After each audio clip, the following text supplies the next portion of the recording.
I'm James Rosone. And I'm Miranda Watson. We're the husband and wife writing team that created the military thriller Monroe Doctrine series and the military sci-fi series The Rise of the Republic. We have some additional content we'd like to share with you guys today, and we hope you'll find it informative and entertaining. We're planning to create more videos similar to this in the future. As always, please like, share, and subscribe. Now let's get started.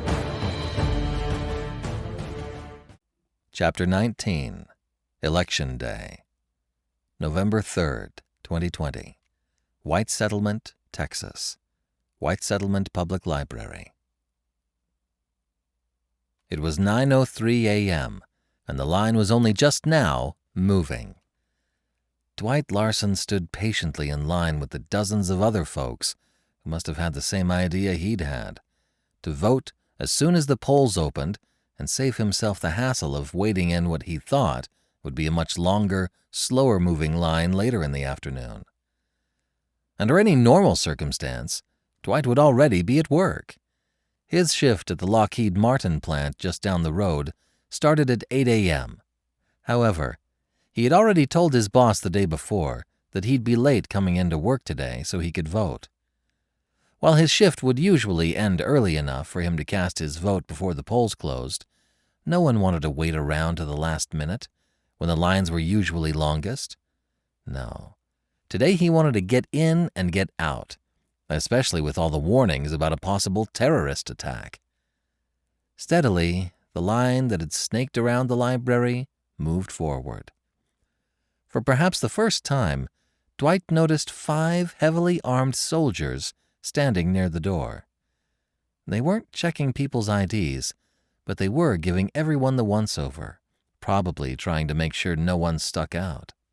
Well, at least the government placed armed security at the voting station, Dwight thought as he inched closer to the door. It was on every voter's mind that they didn't want to experience an attack like what had happened during early voting. A few more minutes went by, and then Dwight was able to make his way into the library. He walked up to the registration table and handed the elderly volunteer his voter ID card. She asked him several questions and then had him sign the electronic signature pad. She compared the signature to his ID and voter registration card and then smiled warmly as she handed back his cards. When he'd put away his cards, she handed him his ballot. "Here you go, Mr. Larson. Just pick an open station, fill in the circles, and place your voting card in the scanner at the far end of the room," she instructed. "Thank you, ma'am," he replied, before taking his ballot and making his way to one of the voting booths. Dwight used the provided marker to fill in the circle, selecting Sachs for president, and then he voted for the sitting senator and congressman from his district.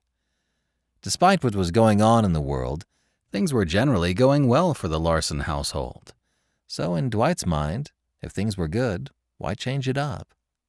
Just as he finished filling in the last ballot measure, which took him forever to read through, he heard a loud screeching of tires and then some excited shouting. A woman screamed, and then gunfire punctured the eerie silence. Pop, pop, pop, pop. Then the loudest, most earth-shattering explosion rocked Dwight's world as the windows overlooking the parking lot exploded into 1,000,000 tiny shards. The wall itself imploded with a force Dwight did not think possible as chunks of wood, cinder block, and other debris slammed into every possible part of his body, hurling him backwards. For a few moments, Dwight found himself staring at the ceiling, but somehow seeing burning pieces of paper raining down and the occasional flash of the morning sky. He crinkled his forehead. How am I seeing the sky if I'm still inside the library? He wondered. His mind had not yet registered that close to half of the library had just been completely torn apart. The roof of the building had been ripped off like a metal can being peeled open. Moments later, the morning sky started to turn dark as Dwight's world slipped away into oblivion. River Oaks, Texas, River Oaks City Hall. The parking lot at City Hall was jam-packed this morning, and it was only 9:06 a.m. Kimberly Wilson had finally given up on finding a parking spot and just parked in front of someone's house a block away. She hoped the owner wouldn't be too mad at her parking her car there.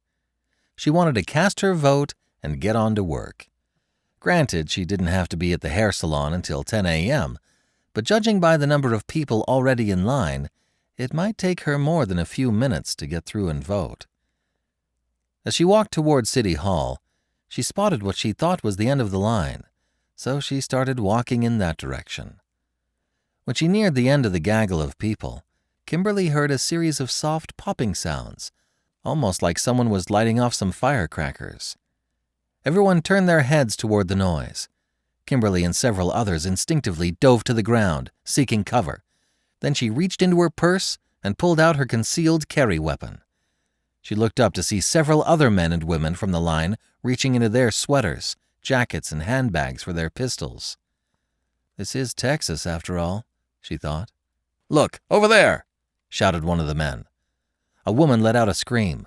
A plume of inky black smoke rose into the sky, a stark contrast to the bright blues of the mid-morning. "Everyone stay calm," shouted a police officer who was now walking down the row of people toward the smoke. "If I could get everyone to put their personal weapons away, it would greatly help us in making sure we don't accidentally shoot someone," the officer announced loud enough for everyone to hear. The crowd began to react to what he had said, holstering their guns. A moment later, several armed soldiers came trotting toward the crowd from around the front of City Hall. "If we could get everyone to leave the area, we're not sure if this polling station may be attacked next," shouted what appeared to be a sergeant. "If we leave now, when are we going to be able to vote?" shouted an angry older man who was sporting a hat from the president's party. With a look of concern written on his face, the soldier replied, "I don't know, sir. Maybe if you're willing to wait a little while, we can get you guys in. However, right now, I don't know if our polling station is next," he reiterated. His explanation was more than enough for a large swath of the crowd to start dispersing quickly to get out of there. Kimberly debated whether to leave. She wouldn't be able to leave work to vote later, so this was really her only chance.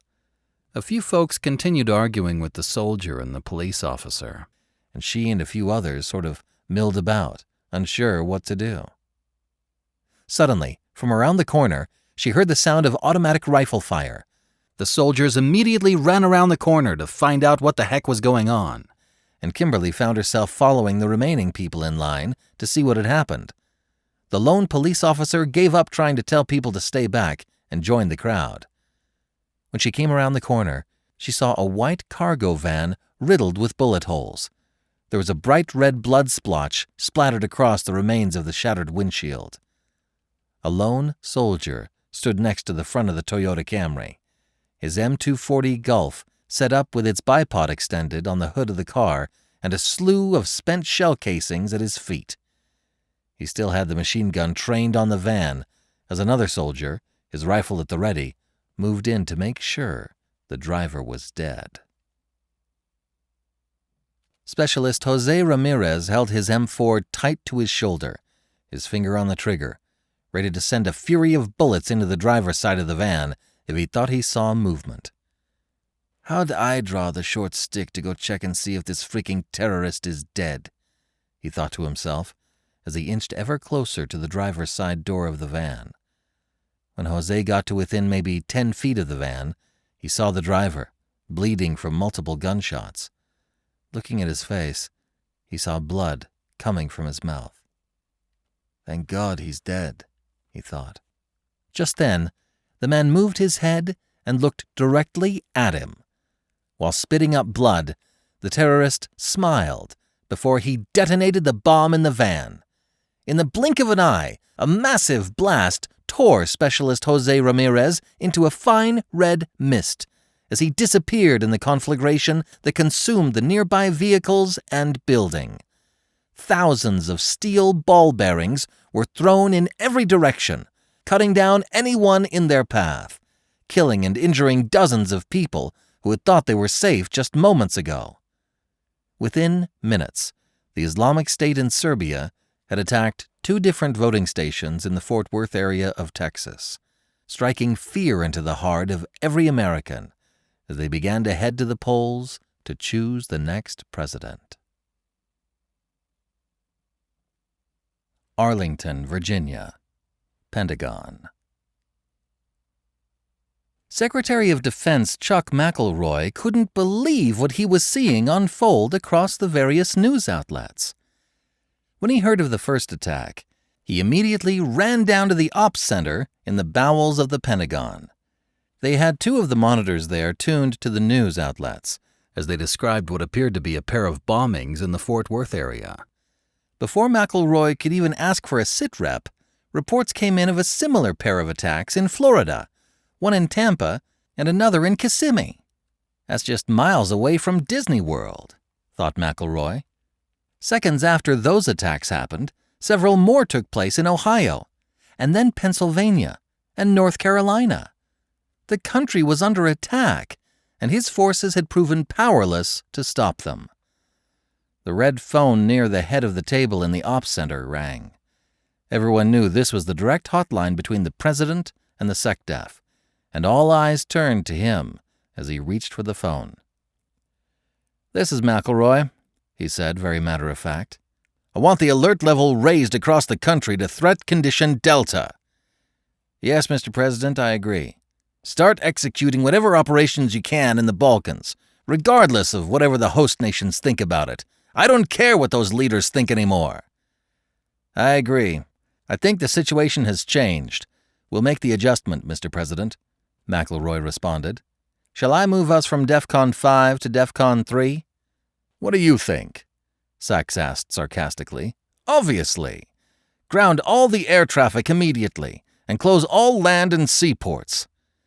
He took a deep breath and let it out.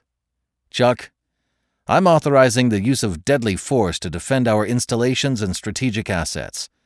If you see something suspicious, I don't want you to think about it, just shoot it. Do you understand?" "Yes, Mr. President." "Good. Now get the Air Force to spin up some fighters and start flying combat patrols over all of our strategic assets in major cities. That includes oil and natural gas terminals, ports, the works, not just the military installations. Okay?" "Yes, Mr. President." "All right, Chuck. I'll leave it to you then." The line went dead, and McElroy hung up the receiver. The chairman of the Joint Chiefs, General Austin Peterson, asked, "What did he say? What are our orders?" McElroy relayed the details of the conversation. General Peterson and the Air Force chief acknowledged the orders and rushed off to get the ball rolling. The nation was moving to a war footing. As soon as they had a target to blow up or shoot, they'd hammer it. Washington, D.C., J. Edgar Hoover Building, FBI Headquarters. Ashley walked into Deputy Director Joseph Luttrell's office with a purpose. She needed to speak to him immediately. When she walked in, he shot her a look of contempt before he held up a hand and pointed at the phone in his other hand. She nodded and bit her lip to keep herself from speaking. "Yes, sir. I know we failed to find the bombers. They're detonating bombs across 6 cities right now." Audible yelling could be heard from the receiver as Joe held it back from his ear just a bit. Whoever is on the other end of that call is really laying into Joe right now, Ashley thought. She felt a bit relieved that it wasn't her on the receiving end. "No, sir. I cannot say with certainty that there are no more attacks. The attacks took place within the first 30 minutes of the polls opening. For all we know, the terrorists could be staggering their attacks. This could continue to take place throughout the entire day." Joe not only looked defeated at having failed in preventing these attacks from happening, he seemed apoplectic at the fact that he couldn't even strike back at the people responsible for this horrific carnage. "I don't know if we'll be ready to deliver our report by tomorrow," he said. Ashley scrunched up her face at the comment. Is he talking about my report? She wondered. She'd been close to being done before she'd just uncovered a whole new angle to this plot. Joe let out an audible sigh as he nodded, more to himself than the person he was speaking to on the other end. Yes, sir. Will personally deliver the report to the White House tomorrow by 10 a.m., and will be ready to brief it to the President and whoever you believe should hear it. Now Ashley was concerned. If they wanted to brief her report to the President, it just wasn't ready yet. I understand. We'll plan on being at the White House for the rest of the day then. Yes, we'll be ready to brief the press if the President asks us to. Yes, sir. I'll call you if we have anything else new to report to you before the end of the day, Joe said. Then he hung up the phone. He looked at Ashley and shook his head. Before she could say anything, he got up and walked over to the window that looked out onto the city. It was a dreary day. Low clouds hung dark and ominously across the city, threatening to unload a torrent of rain or sleet. Ashley imagined that the sky looked how he felt, dark and depressed. "Who is that on the phone giving you the 3rd degree?" Ashley finally asked, breaking the silence. Turning around, Joe took a deep breath and straightened his back. That was the Attorney General. He couldn't get through to the director, so I was the next best thing. "Where's the director?" asked Ashley. "In a plane, heading down to Orlando with several dozen agents. Apparently one of the attackers was captured during a shootout with the police. He's injured but not critically, so the director is headed there with an enhanced interrogation team and additional agents." Ashley shook her head. "Geez, this is terrible. I can't believe what's going on." Brushing the comment aside, Joe asked, "What did you need, Ashley? You came in here looking like you were ready to unload on me." She blushed at the remark, realizing that she had come into his office in a huff-and-puff manner. "I've got another crinkle in our report I'm working on." "Oh, man," said Joe. "Please tell me it's not falling apart on us." She shook her head. "No, it's actually getting more complicated." Pointing to the 2 chairs opposite his desk, he led her over to sit down and talk about it. "What more have you found?" he asked. "You remember how the AG and the President had a special EO signed, unleashing the NSA and all of its capabilities to track down the October 31st attackers?" she asked. Joe nodded. "Yeah. To be honest, I was a bit concerned about taking the leash off the NSA. What did they come up with?" he asked.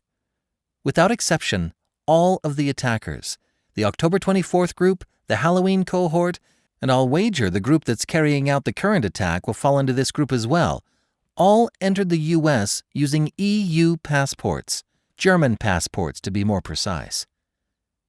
She pulled some papers out of her folder and showed him copies of the passports. "They could have obtained stolen passports or bought them illegally. It does happen, Ashley." She nodded. "It does. But what doesn't happen is that these individuals also used spoofed biometrics." He lifted his head in surprise. "Explain," he ordered. "The other day, I met with National Security Advisor Robert Gray. He had another person from the NSA, Leah Riesling, brief me as well. She's apparently their counterintelligence department chief. She walked me through the process of how the attackers gained entry into the country. Essentially, what they did was use fake fingerprints that matched the biometrics of German citizens who these passports actually belonged to. The problem is, these German citizens are all currently serving various prison sentences in Germany, so there would be no way they could travel to the U.S. with their passports. Someone swapped out the facial images on the passports with those of the attackers, then gave them fake fingerprints to place over their real ones, kind of like tape. That way, when their fingerprints were scanned, they'd match the fingerprints on the electronic chip in the passports and the German government's own database, which allows DHS to carry out a one-for-one verification when one of their citizens travels to the U.S. Joe held up a hand. "So, how did the NSA know these were spoofed?" Ashley explained how the facial images captured at the U.S. port of entry matched several images the DoD had on record as belonging to members of ISIS or one of the other Islamic extremist groups. She showed Joe how some of these individuals had previously traveled through Ankara, Turkey, during the heyday of ISIS, and then a few other times they had been captured by either drone surveillance or other countries' passport control points. Once they knew one of the entries was spoofed, they immediately checked all of the passports of every German and then every other EU passport holder that entered the U.S. over the last 90 days. That's how they found the other attackers. It's also how they found the identity of the Halloween attackers before they were able to carry out their attacks. Once they knew what to look for, they were able to quickly figure out what passports were spoofed versus those that weren't. The NSA essentially hacked into the German prison system and compared the biometrics of the passports against the people currently serving a prison sentence. If this is true, then the terrorists must have had help from someone in Germany, someone who has some serious pull within their government, Joe said. He continued to look over the information Ashley was giving him. Much of what she'd handed him was classified top secret, or ORCON, by the NSA. Well, as you know, that EO was only good for a couple of days, so Leah's group used it for all it's worth, Ashley said. They hacked into the BND system and discovered someone within German intelligence had assisted the attackers with the spoofed biometrics and passports. There, she'd said it. She dropped the bombshell discovery the NSA had just told her about right before the terrorist attacks. Joe looked at Ashley for a moment, calculating what he'd just been told. She could see the conflict in his face, and she was pretty sure she had an idea of what he was thinking, since she had thought the same things. The electronic evidence the NSA had provided was pretty convincing, but it just didn't jibe with what they knew of the Germans. It made no sense. How does any of this fit with what we know, Ashley? Joe finally asked. I mean, what's the endgame here? The Germans helping Islamic extremists infiltrate the U.S. to carry out a terrorist attack? The Chinese stealing mail-in and absentee ballots? And the Russians carrying out all sorts of cyber attacks and misinformation campaigns against the country? We're missing something here, Ashley, and we need to figure out what it is before we provide this report to the president. Ashley nodded. They had most of the pieces to this jigsaw puzzle, but they still couldn't fully decipher the larger image. Cleveland, Ohio, Senator Marshall Tate's campaign headquarters. Watching the horrific scenes of the attack in Orlando at downtown Disney of all places, Marshall couldn't help but wonder if this was all being orchestrated for his benefit. Was I wrong to oppose the president in postponing the election? He wondered. All of these people were dead now, and he'd done nothing to stop it. He shook his head. He knew it wasn't his fault. It was the FBI and Homeland Security who'd failed to identify these attackers and prevent them from carrying out this dastardly attack. Jerome Powell, his chief of staff, walked up and sat down on the empty chair next to him. He muted the TV. When you win tonight, you'll have a chance to go after the monsters responsible for this, he said, as he placed a hand on the senator's shoulder. Marshall snorted at the comment. It won't bring any of the people back who died today, he retorted.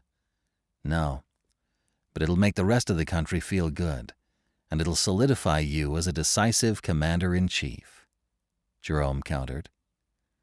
You really think we're going to win today, even in spite of everything that's happened? Marshall asked. Jerome smiled at the question. Of course we're going to win.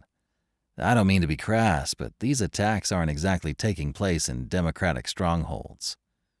That's a terrible thing to say, Jerome, Marshall shot back. They're still Americans. Not looking the least bit hurt by the rebuke, Jerome replied, They are Americans. Americans that would have voted against you, and in all likelihood would have opposed you once you won. I'm not saying it's good that they were killed. I'm just saying these attacks are going to seriously depress the voter turnout in these districts, and probably the rest of the country. Low voter turnout favors us, Marshall. Shaking his head, Marshall shot back, "I don't even know what to say to that. Don't ever trivialize people like that in front of me again. Do you understand?" Jerome solemnly nodded. "I agree we're probably going to win, but we're still going to need to deal with the aftermath of this attack. We can't come across like this helped us and hurt Sachs, or it'll be seen as us supporting or condoning it. That's a line we cannot cross," Marshall said with a sternness in his voice that Jerome had rarely heard. Jerome nodded again, but didn't say anything further. Instead, he got up and made a few calls on his smartphone to get a feel for how the attacks were affecting voter turnout in some of the other key states and districts they were monitoring. Arlington, Virginia, Pentagon. Secretary of Defense McElroy walked back into the National Military Command Center after receiving an urgent call from the duty officer. It was now 17:07 hours, and while no additional terrorist attacks had happened, the country was still reeling from the slaughter that had taken place in the morning. McElroy identified the officer who'd called him and walked up to him. "What's going on, General?" he asked. The Air Force Brigadier General had a phone to his ear. He moved it down to his shoulder. "We've got a problem up north near the Canadian border, sir," he said. "What problem?" McElroy asked, crossing his arms. The general held an index finger up as he spoke into the phone. "You tell those pilots if those fullbacks cross into U.S. airspace again, they're cleared to engage them. We've already informed the Canadians and the rest of the world that U.S. airspace is closed to anything but military traffic. Any transgression of that will be treated as hostile." The general then hung up the phone and turned back to face the SecDef. "Sir, there's a serious issue." He paused for a second to take a swig of water. "As you know, the Canadians are hosting a large UN training exercise right now." The SecDef nodded. "Yeah, we've known about this for the better part of the year. So what's going on that's caused you to call me down here?" he asked, a little irritated that the general wasn't just getting to the point. "Well, sir, when we closed U.S. airspace after the terrorist attacks and moved the country to DEFCON 3, our airspace along the Canadian border has been getting probed on and off all day by several squadrons of Russian and Chinese aircraft. We've even had a pair of German Eurofighter Typhoons penetrate our airspace and buzz Fort Drum." A look of shock came across McElroy's face. "When the hell did that happen? And why wasn't I told?" he demanded. Looking a bit flustered, the general replied, That happened about 3 hours ago. But what really caused a problem, and a near shoot-down, is what occurred 10 minutes ago. A pair of Russian fullbacks, Su-34s, penetrated our airspace in North Dakota and carried out what we can only infer was a simulated attack run on Minot Air Force Base. McElroy could feel his face flush red with anger. "Holy crap! That's a nuke base!" he roared. "Get me the base commander now, and someone else get me the president. He has to know about this." A moment later, the red phone was handed to him, and he angrily grabbed the receiver. "Mr. President, we have a serious problem, and I need your authorization to handle it," he said forcefully. For the next couple of minutes, he brought the president up to speed. Sachs was furious. "I'm going to place a call to the Canadian Prime Minister and the Secretary General at the UN right now. I'll tell them that if any additional aircraft participating in their little training exercise penetrate U.S. airspace again, or even come close to one of our military installations, it will be shot down. After all that's gone on today, for them to run military drills unannounced against our military bases... No, Chuck. You tell our fighters to attack any aircraft that penetrate our airspace until we downgrade our defense posture. We still don't know if there are more attacks planned."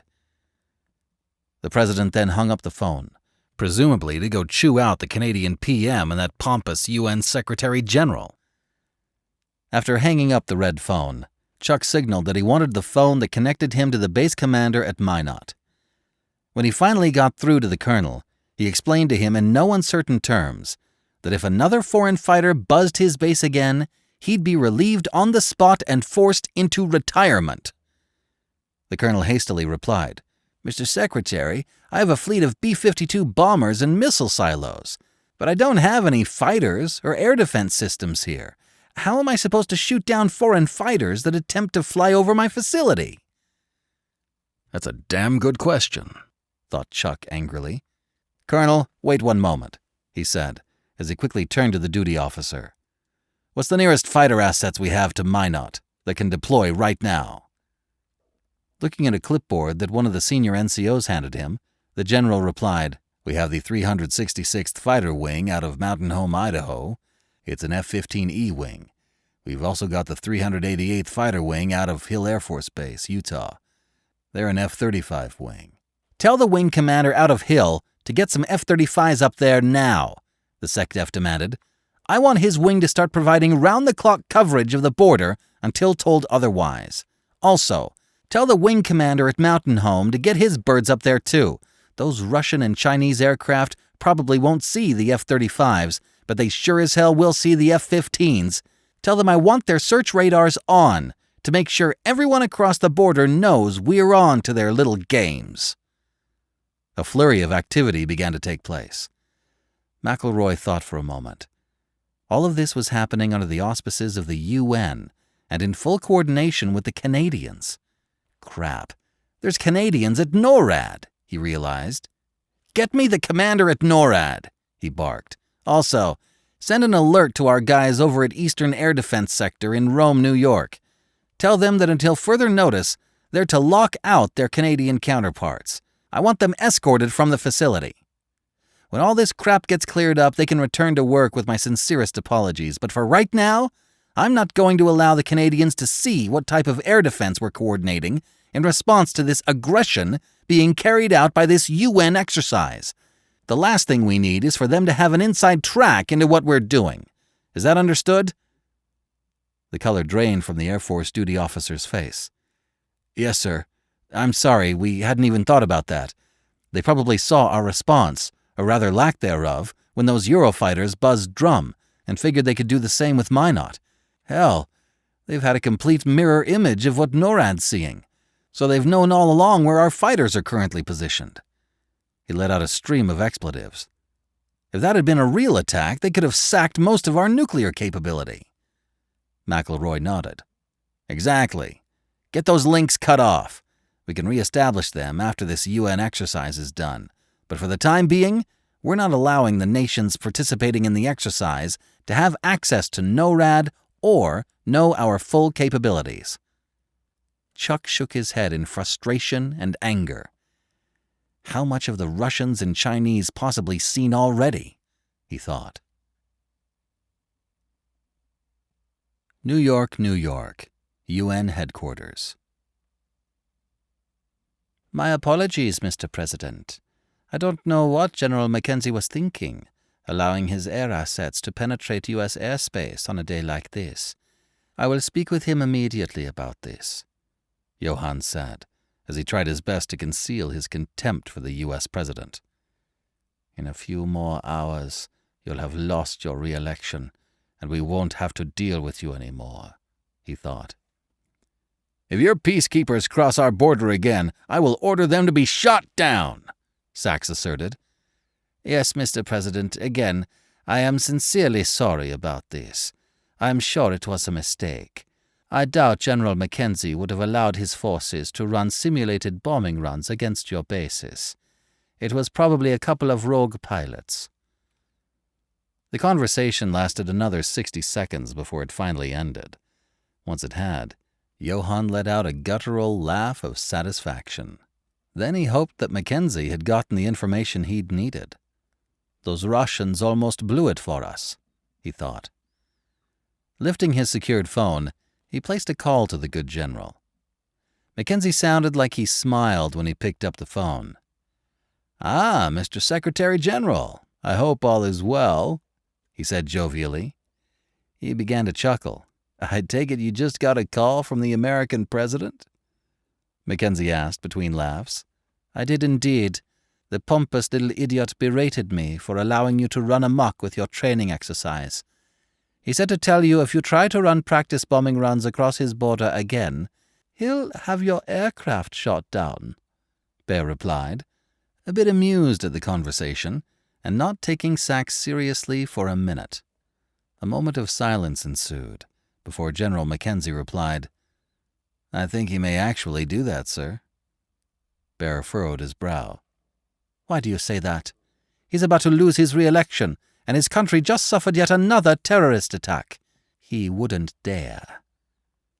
Mackenzie let out a sigh that carried through the phone. "That's exactly why he might shoot down one of our fighters. They were just brutally attacked. I was told the death toll has reached almost 1,000. Their military is trigger-happy right now. Not only that, I was told our access to NORAD and the Eastern Air Defense System was just cut off. The deputy commander at NORAD is a Canadian general, and he phoned me, telling me his entire staff was being escorted out of NORAD and would remain cut off until our UN exercise was concluded." Bear recalculated. He hadn't expected that kind of response, certainly not before the election had concluded. "Does this change any of our plans?" he asked, now a bit concerned. "No, not yet at least. It might, depending on whether or not Sachs opts to leave peacefully or will need to be given a swift kick in the backside. I don't recommend we test their airspace again, though. I think we accomplished what we needed to this afternoon, so there's really no need to test them further." Nodding more to himself than for the benefit of Mackenzie, Bear agreed. The two of them talked for a bit more before they hung up. They knew there would be a lot to discuss in the coming days, once the American election had concluded. Chapter 20. Post-Election Meltdown. November 4th, 2020, Washington, D.C., Nebraska Avenue Complex, Department of Homeland Security. It was 8:22 a.m. by the time DHS Secretary Patricia Hogan had finished reviewing the post-election analysis of the various districts in the swing states that had ultimately decided the election. Her forehead crinkled as she stared at the data with eyes that were bloodshot from lack of sleep. "What am I looking at?" she finally asked. "What's wrong with this picture?" Neil Curtis, the chair of the Federal Election Commission, whose team had been up all night and this morning compiling this brief, replied, "We normally don't go this deep into the voting data, but the party chairs for the states of Florida, North Carolina, Texas, Pennsylvania, and Ohio all sent us some rather disturbing data following the closing of the polls last night. Their concerns were further validated by the RNC's data and the Sachs campaign data. Based on historical data of past elections, it is very clear that there was a high level of either voter suppression or outright manipulation of votes." She lifted her head up a bit. "That's a big statement to make. How are you guys coming to that conclusion?" she asked. He bit his lower lip before he answered. "Let me pull up Broward County in Florida for you as an example." He turned his laptop toward her so she could see what he was talking about. An image of the country was brought up, along with a lot of voter data. "Let me show you this to give you a reference point.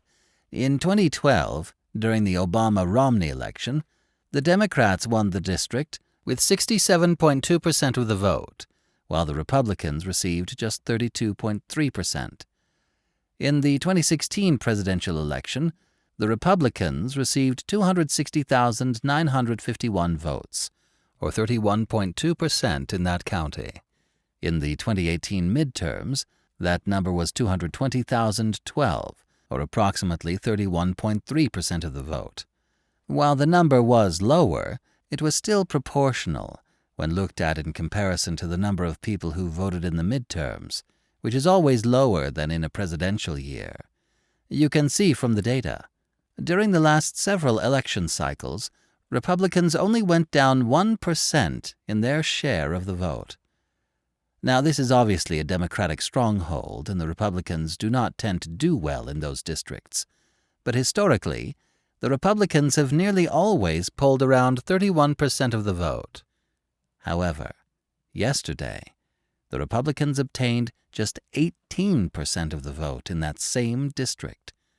That's a full 13% drop in just a 2-year period. She pulled at her ponytail. Couldn't that just be attributed to the terrorist attacks that happened in Orlando and Tampa? She asked. Neil replied, It could, if that held true for all voter turnout across the entire state, but not for a single party, and not in just 4 districts in the state. What makes this more problematic, though, is that we have seen this same exact trend play out in West Palm Beach, Miami-Dade, and Orange County. This drop-off in Republican votes in these Democratic strongholds was enough of a change that it tipped Florida into Tate's favor. What about the other states? Patty asked. Neil nodded.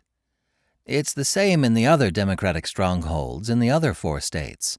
A significant drop-off of 10 or more percentage points, resulting in just enough votes to tip the states in Tate's favor.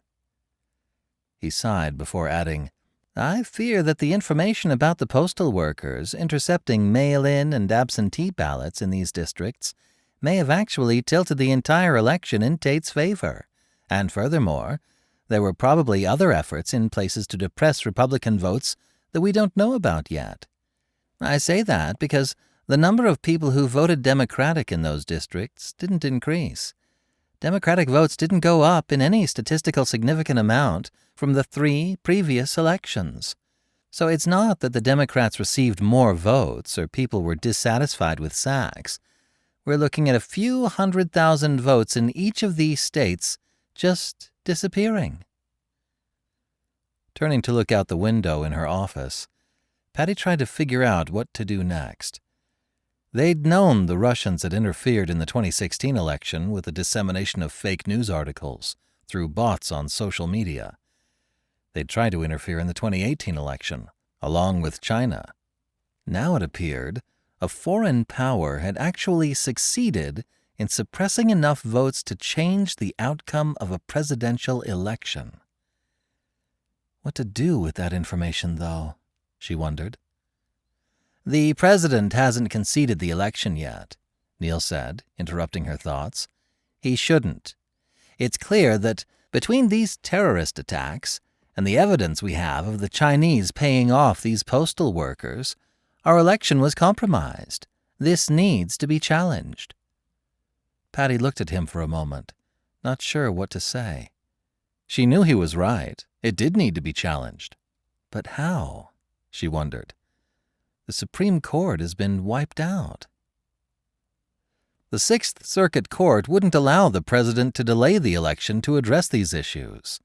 So how could they be counted on to act now?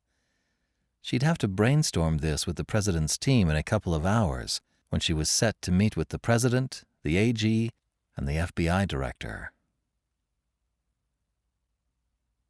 Washington, D.C., White House. The morning was ominous.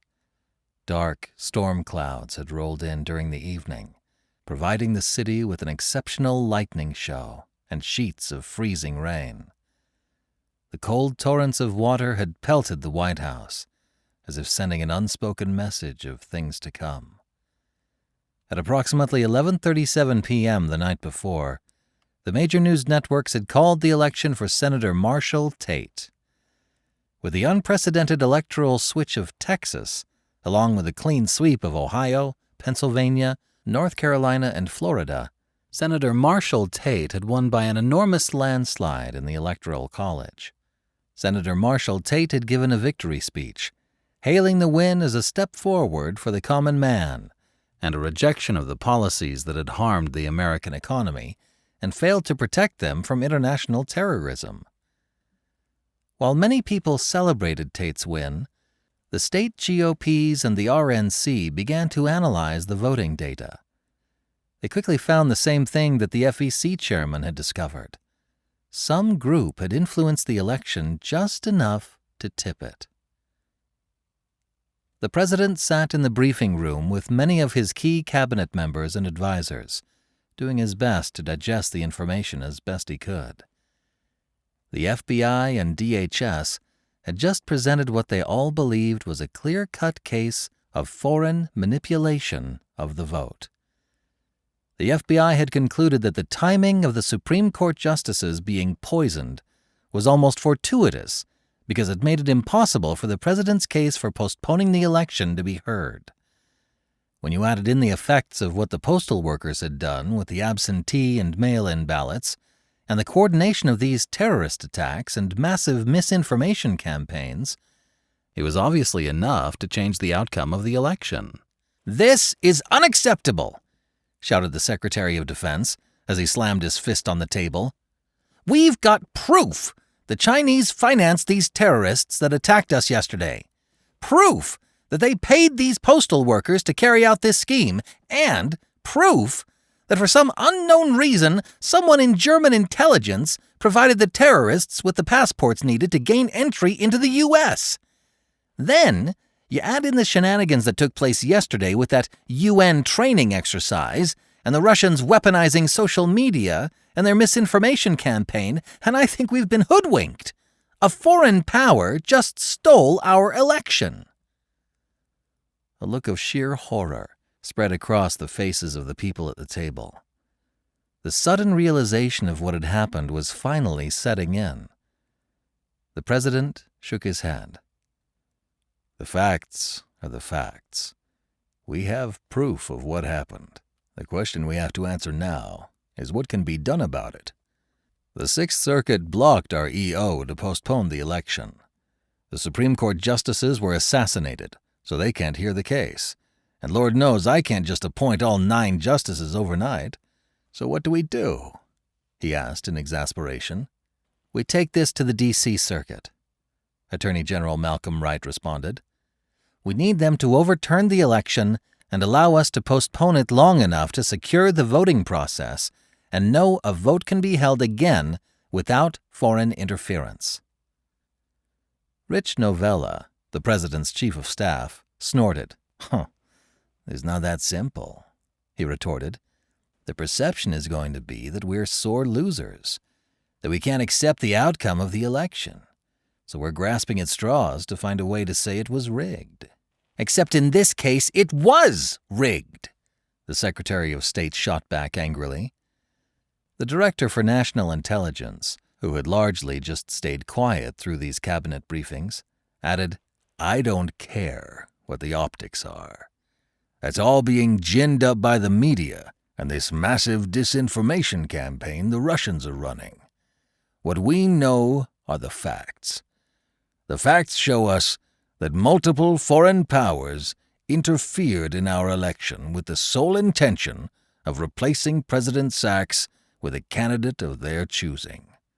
Clearly, this plan has been in the works for many years, and it's been well coordinated and thought through, judging by the world's reaction to last night's results. Just look at how fast the global media and other governments have been dismissive of the intelligence we've been presenting to show that this election was being manipulated.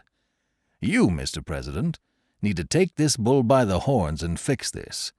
It's not going to be popular, and you're going to get a lot of pushback, but you're the president. You can't allow this to stand, or we won't be able to say with a straight face that any of our future elections will ever be fair and free of foreign interference or manipulation." The others in the room sat there for a moment, listening to the sage wisdom of the elder intelligence pro. They nodded their heads in agreement and turned to look at the president, waiting to see what he'd say in response. Lifting his chin up, the president made his decision. "Okay. Then here's what we're going to do. We're going to file a brief with the D.C. Circuit, asking that they nullify yesterday's election and reinstate our executive order that moves the election to January 4th. All voters must either vote in person or request a poll worker to assist them in using the iVote app, or in voting with an absentee ballot that will be counted at the time it's taken. We have to have a way to secure the election and know that it has not been tampered with. 3 hours later, Washington, D.C., White House. It was 4:47 p.m. Chief Justice Lawrence Buckley of the D.C. Circuit looked at the Director of the FBI, the Director for National Intelligence, the Secretary of Homeland Security, and the President in a state of shock at what he'd just been told. Over the last 30 minutes, they had methodically laid out the evidence of the foreign manipulation and interference that had occurred up to that point. It all seemed surreal. A Chinese spy had facilitated the finances for a scheme involving postal workers, and Islamic extremists had infiltrated the country through financing from the Chinese and help from someone in the German BND. Good Lord, I hope that was just some rogue element and not an official action, Justice Buckley thought. He hadn't been all that shocked to hear about the misinformation campaign that had been led by the Russians after the October 24th attacks. But when they'd explained about the poisoning of the Supreme Court justices in order to prevent them from hearing about the president's executive order to delay the election, a chill had gone up his spine. And now they want me to hear this case? He thought. When he thought about the broader picture, Justice Buckley suddenly felt like he was going to be sick. The very fabric of the country was being torn apart right before his eyes, and he felt like there was almost no way to stop it from being ripped apart. He turned to President Sachs. "Have you told Senator Tate or any other congressional leaders about this, or what has taken place? We shared most of this with them when we filed our initial EO to postpone the election, but we haven't shared what we just showed you yet. We only just pieced it all together in the last 24 hours, Sachs responded. The president paused for a moment before adding, "We haven't conceded the election yet either. We know what happened, but we needed to find out from you, legally, what you believe should be our next course of action." Sachs paused for a second. "Look, I know you and I have not always agreed on policy. However, right now, we've presented you with verifiable proof that our election was improperly influenced. Votes were actually stolen and suppressed.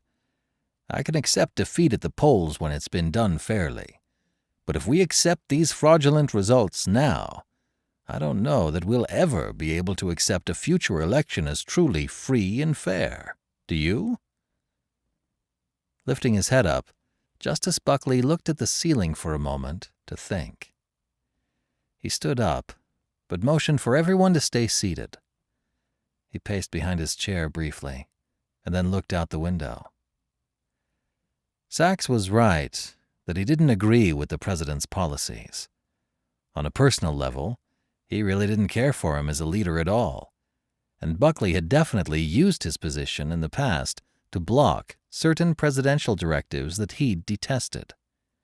However, President Sachs did have a point about being able to trust future elections. "If I let this stand and do nothing, I will be culpable for aiding in this subversion of our democracy," he realized. Justice Buckley took his seat again, then looked at the president. "I agree with you. This is unacceptable. There is no way we can say this was a free and fair election, considering the mountain of evidence that you have shown me. I want to have the video and transcripts of all the interrogations and the intelligence that you've collected on this up to this point. I need to independently review it myself and incorporate it into my judgment. This will need to be reviewed and ruled on by the full panel of the D.C. Circuit. I will issue a temporary injunction against the outcome of the election while we deliberate, which will halt the transition of power. We will endeavor to have a full decision reached by Friday at noon of this week." They all breathed a collective sigh of relief. The AG quickly asked, "Will you want us to present the case to the full panel?" Buckley shook his head. "No, I don't want to turn this into a circus. If I allow you to present information, I have to allow Senator Tate's team to present information also. What I would like is to have access to everyone for questioning by the justices, should they need clarification. We'll start deliberations tomorrow morning. Frankly, having seen the information you've shown us up to this point, I don't see how any of them could rule against us voiding the election and holding a new one on the previous date you had suggested. We may need to get Congress involved and get them to agree to the change also. But if they won't go along, I believe the judiciary branch can force the issue based solely on the evidence you've provided of the interference. The group talked for a bit longer about some of the evidence. Justice Buckley inquired about the sources and methods with which they'd obtained the information and where it had led them. The president also let him know that if the justices needed an elevation in security clearance to fully view the intelligence, he would make sure they had the access they needed. Later that evening, Cleveland, Ohio, Senator Tate's election HQ. The day after the election was proving to be just as exasperating and frustrating as Election Day. This should have been a day filled with joy and excitement of having just won the presidency. Instead, it was an anxious day of frustration and waiting.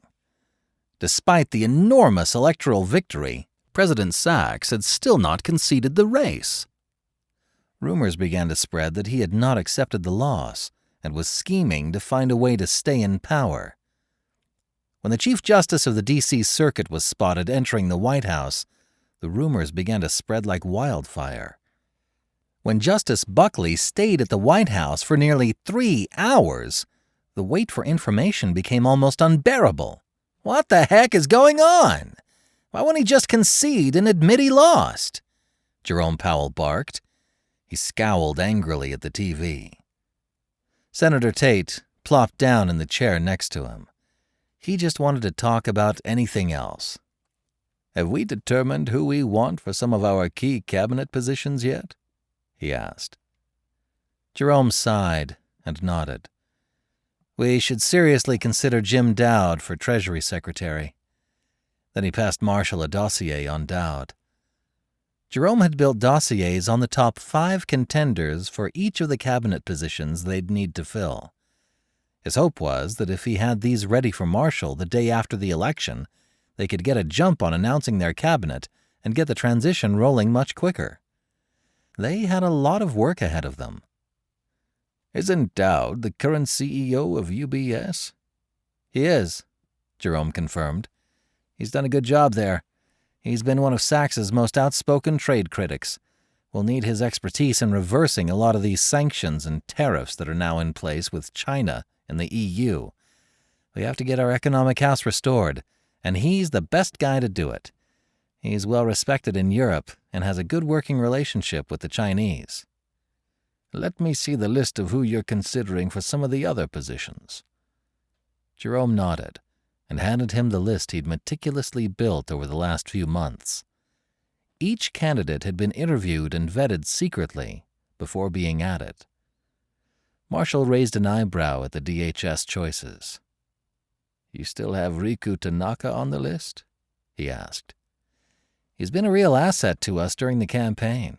Besides, his technological improvements and upgrades to the department's IT infrastructure have been incredible.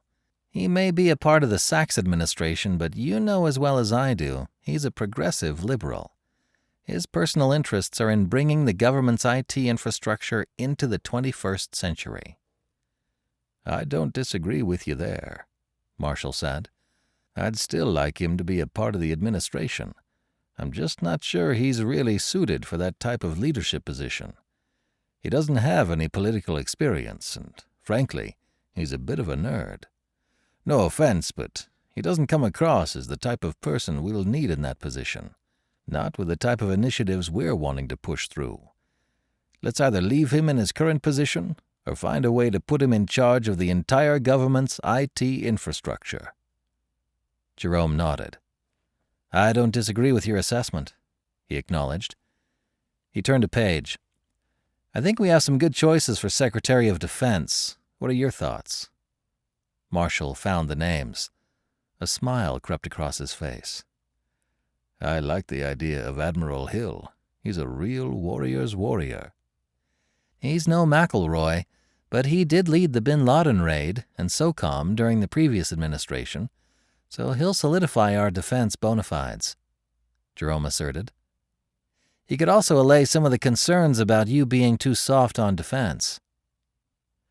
Just as they were about to go over a few more names, one of Tate's senior advisors, Janie Roberts, walked in, madder than a hornet.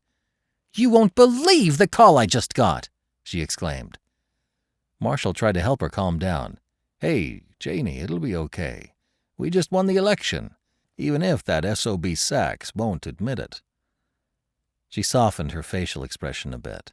"Well, there's a problem with that. I just got a phone call from our friend at DHS. He told me Chief Justice Lawrence Buckley is going to issue a temporary injunction against the results, halting the transition while the full panel of the D.C. Circuit rules on whether we won legitimately." Marshall almost exploded. "What do you mean, if we won it legitimately? He's the one not accepting the results." Jerome placed a hand on Marshall's arm. "Hang on, sir. I'm sure there's a way around this. Let's make a few calls and find out what's going on." The next 20 minutes went by in a flurry of activity and phone calls. They started calling in all sorts of markers and chits with people across the government and the judicial branch to find out whatever they could about what was going on. Chapter 21. Election Interference. November 6th, 2020. Vinton, Louisiana. Interstate 10. Dusty Hampton never grew tired of driving this particular route along I-10. He loved seeing the variation in trees and vegetation along this stretch of road.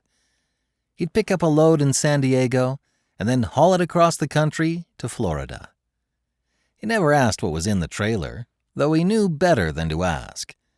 When you hauled for USA Trucking, you accepted that you hauled some interesting items. Most of his hauls involved picking something up at a military base, government facility, or some defense contractor building. On occasion, he'd haul something that required special markings on his trailer. But even then, he knew once he hooked up the trailer, the owner would place a special lock and seal on the trailer that could be undone only by the receiving party. As he got closer to Vinton, Louisiana, he remembered the little diner he had stopped at a few weeks back and made a point of pulling off to grab himself another beer and one of those incredible Billy's Longhorn ribeye steaks. He slowed down and took the appropriate exit from the interstate. He turned left and drove under the overpass to the familiar truck stop, the Longhorn Truck and Car Plaza. He found a spot in the back of the parking lot reserved for rigs like his. Securing the truck, he made his way inside and found a seat. He shook his head as he looked up at the TV. Same time, same station, he realized. Duck Dynasty reruns were playing once again. He saw the same waitress from last time approach him. She brought a glass of water and a menu and placed them on the table. "Can I get you anything else to drink while you look over the menu?" she asked with a warm smile. "I'll take a Miller Lite, and I know what I want.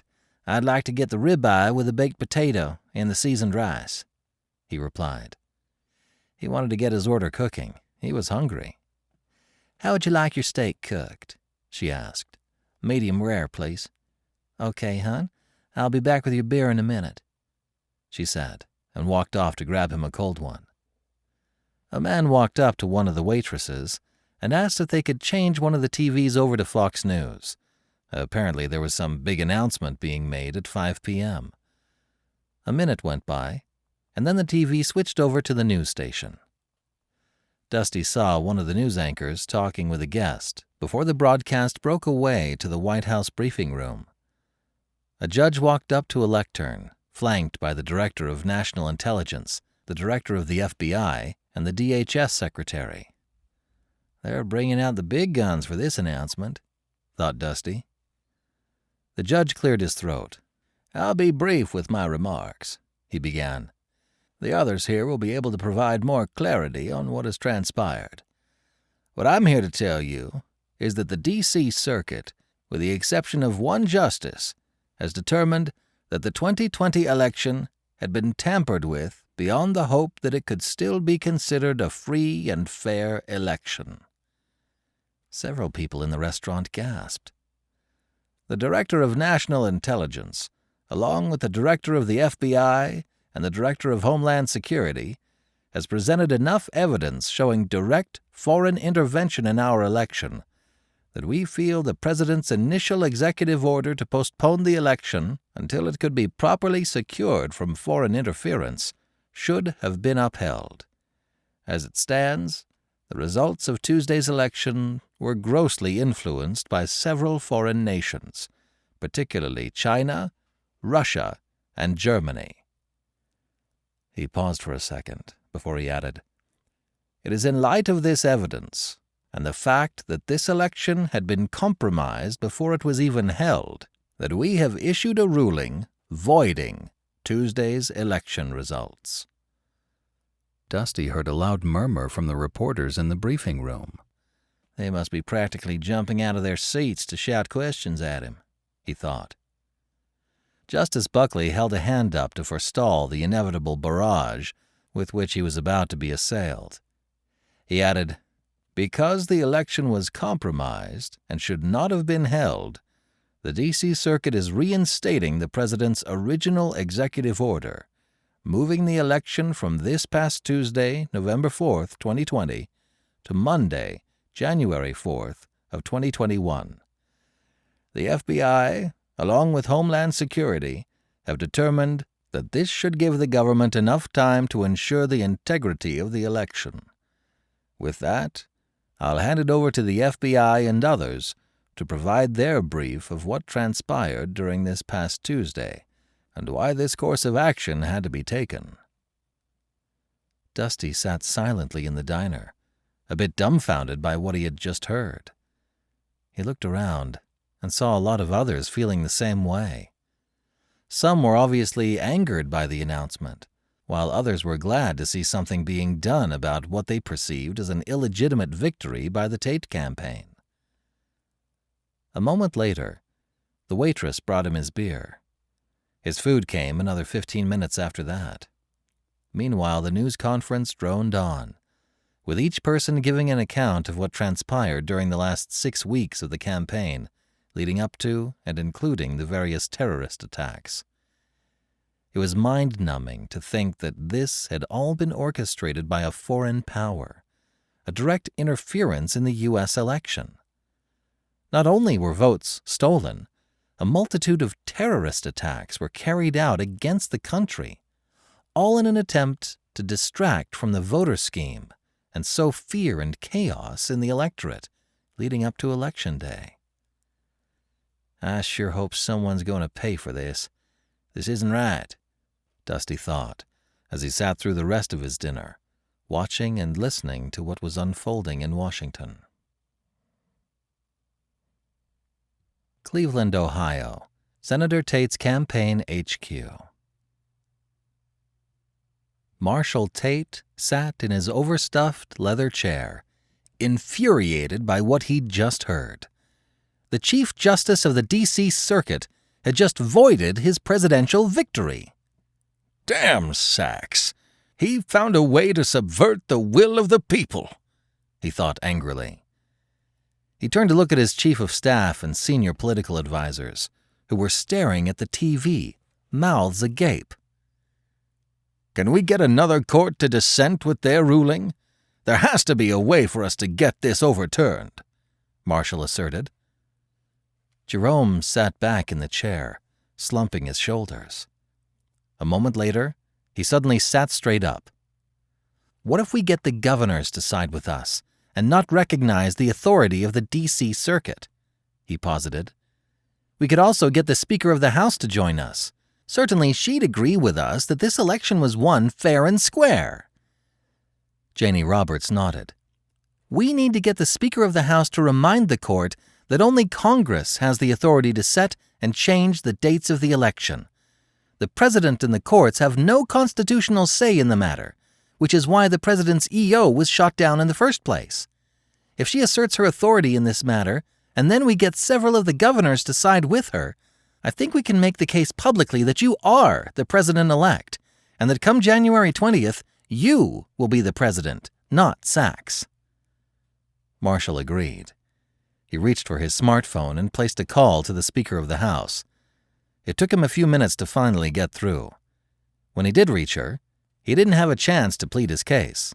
"Marshall, I'm sorry, but I can't talk right now. I'm on my way to the White House, along with the Majority Leader and Minority Leader of the Senate, to be briefed by the directors of the FBI, Homeland Security, and National Intelligence." She paused. "When I finish the meeting, I'll reach out to you and let you know how I think things will shake out." Logically, it had made sense what she'd told him, but emotionally it enraged him that she wouldn't immediately announce her support for him and denounce the court ruling. They needed a solid front if they were going to challenge the court ruling. It was nearly midnight by the time the Speaker called him back. "Marshall, I've seen the intelligence," she began, "and it does appear that your win was certainly, at least in part, because of the interference of multiple foreign actors." "What?" he said, exasperated. "Look, based on the information I just saw, I can't back your claim to challenge the court ruling. I have to support the new election date." She disconnected the call, and his stomach sank. Marshall fell back into the leather chair, dejected and deflated. Now what? He wondered. "What did she say?" asked Janey, who was leaning forward, obviously waiting with bated breath. Marshall looked up at her. "She said she wouldn't support us," he said, speaking softly. "She said the intelligence was pretty convincing that a foreign actor had intervened in the election." Janey shook her head in disgust. "That traitor! I'll see about that," she said angrily. She stood up and walked away in a huff. He could hear her making some calls, presumably to some friendly congressional leaders who might be able to convince the Speaker to change her mind. Jerome entered the room just as Janey walked past him. He gave Marshall a quizzical look, but didn't say anything as he sat down next to him. "I think I have a workaround for us," he announced. Marshall turned his head, all ears at any way out of this conundrum. "The governor of California, along with the state party chair, is going to file a brief to the Ninth Circuit in an attempt to get them to overrule the D.C. Circuit's decision. The governor of California is also going to have his Secretary of State certify the results.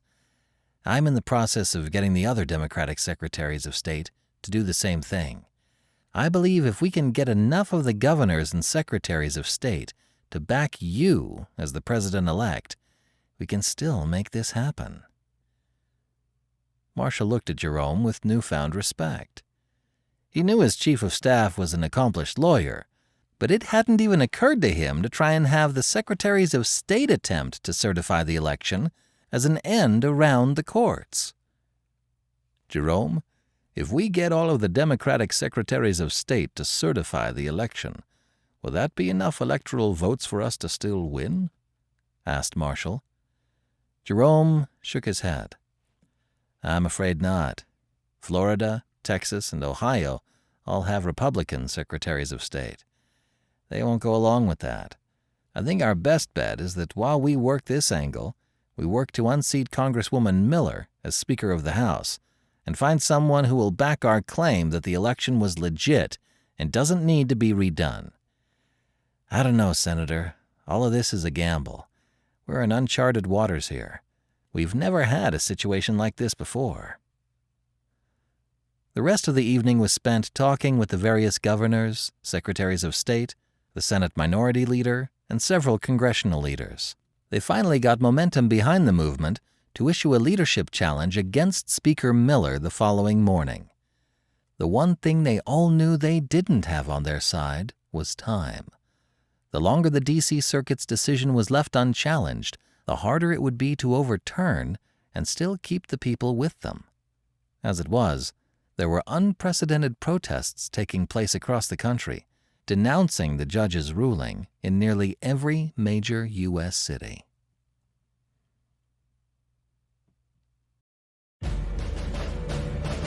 Thank you for watching our video. If you enjoyed it, don't forget to like, subscribe, and hit the notification bell so you'll never miss another video. In the meantime, we have plenty of reading material to keep you busy. You can find it all on our website, frontlinepublishinginc.com.